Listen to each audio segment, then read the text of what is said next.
Second thing, due to that, the people have got affected, that has they lost their livelihood. In 2009, ஐக்கிய நாடுகள் சபையின் வதிவிட பிரதிநிதியின் குழுவினருக்கும் கிழக்கு மாகாண முதலமைச்சருக்கும் இடையிலான சந்திப்பு இன்று திங்கட்கிழமை காலை 10 மணிக்கு ஆரம்பமானது. கிழக்கு மாகாண முதலமைச்சர் ஹாபிர் நசீர் அகமட், கிழக்கு மாகாண கல்வி அமைச்சர் எஸ் தண்டாயுதபாணி, அரசாங்க அதிபர் NAA புஷ்பகுமார மற்றும் திணைக்களங்களின் செயலாளர்கள் இந்த சந்திப்பில் பங்கேற்றனர். கிழக்கு மாகாணத்தின் அபிவிருத்தி மற்றும் மீள்குடியேற்றம் தொடர்பில் குறித்த சந்திப்பில் கலந்துரையாடப்படுவதாக அங்கிருக்கும் எமது செய்தியாளர் தெரிவித்துள்ளார். இதில் உலக வங்கி, உலக உணவு திட்டம், யுனிசெஃப் போன்ற வெளிநாட்டு பிரதிநிதிகள் கலந்து கொண்ட அதேவேளை விசேடமாக கிழக்கு மாகாணத்தில் வாழ்வாதார திட்டங்கள் மேற்கொள்வது, சம்பூர் மக்களின் மீள்குடியேற்ற திட்டங்கள் விரிவுபடுத்தல், வேலையில்லாமல் இருக்கின்ற இளைஞர்களுக்கு தொழில் வாய்ப்புகளை ஏற்படுத்தல், அத்தோடு வெளிநாடு செல்லும் பணிப்பெண்களின் வீதத்தை குறைத்தல் தொடர்பில் கிழக்கு மாகாண முதலமைச்சரினால் எடுத்துக் கூறப்பட்டது. அதற்கு ஐக்கிய நாடுகளின் வதிவிட பிரதிநிதியினர் கொண்ட குழுவினர் தாங்களும் அதற்கான வேலை திட்டங்களுக்கு ஒத்துழைப்பு வழங்குவதாகவும் தெரிவித்தனர்.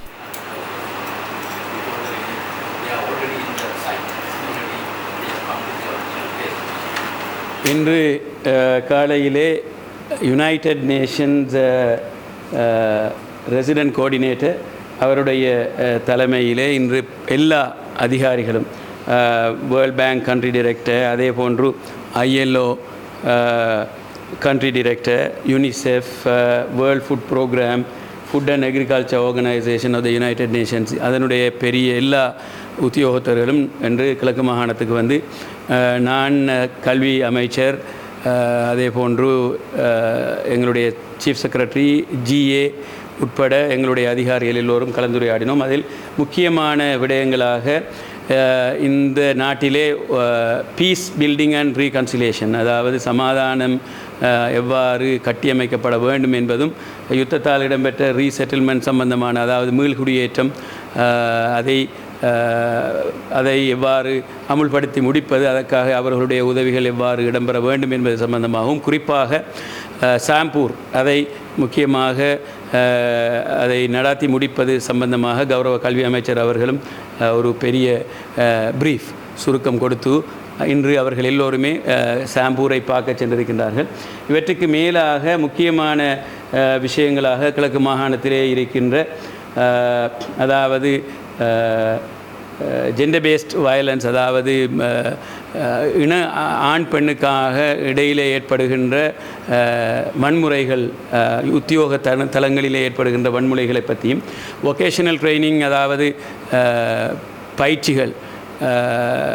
ஸ்கில் விடயங்களிலே வொகேஷனல் ட்ரைனிங்,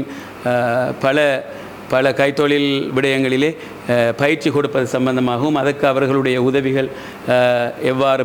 தருவது சம்பந்தமாகவும், அதில் இளைஞர்களை எவ்வாறு உள்வாங்குவது, அவர்களுடைய வேலை திட்டங்கள், ஜாப் ஆப்பர்ச்சுனிட்டிஸ்,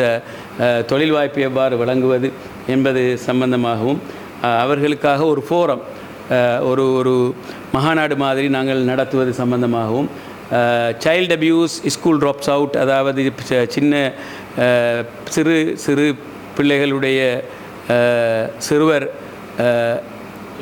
துஷ்பிரயோகம் சம்பந்தமாகவும், ஸ்கூல் பள்ளிக்கூடங்களிலிருந்து வெளியாகின்ற ட்ராப் அவுட் ஆகின்ற மாணவர்கள், படிக்க முடியாமல் தொடர்ந்து வெளியேறுகின்ற மாணவர்கள் அதிகமாக இளைஞர்களிலே இருப்பதனால் அதை எவ்வாறு நாங்கள் மாகாணத்திலே அதற்கு முகம் கொடுப்பது சம்பந்தமாகவும், ஆல்கஹாலிசம், சூசைட், ஆல்கஹாலிசம், பவர்ட்டி போன்ற சம்பந்தம், அதாவது வறுமை, ஆல்கஹால் பாவிக்கின்ற விடயங்கள், மதுபானம் பாவிக்கின்ற விடயங்கள், கஞ்சா, அபின் போன்ற விடயங்கள் தடுப்பது சம்பந்தமாகவும்,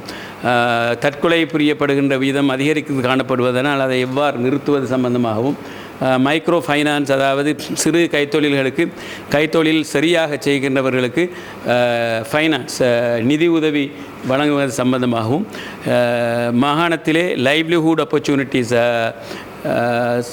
அதாவது வாழ்வாதார விடயங்களை கிராமிய மட்டத்திலே எவ்வாறு அமுல்படுத்துவது சம்பந்தமாகவும் நாங்கள் கலந்துரையாடினோம்.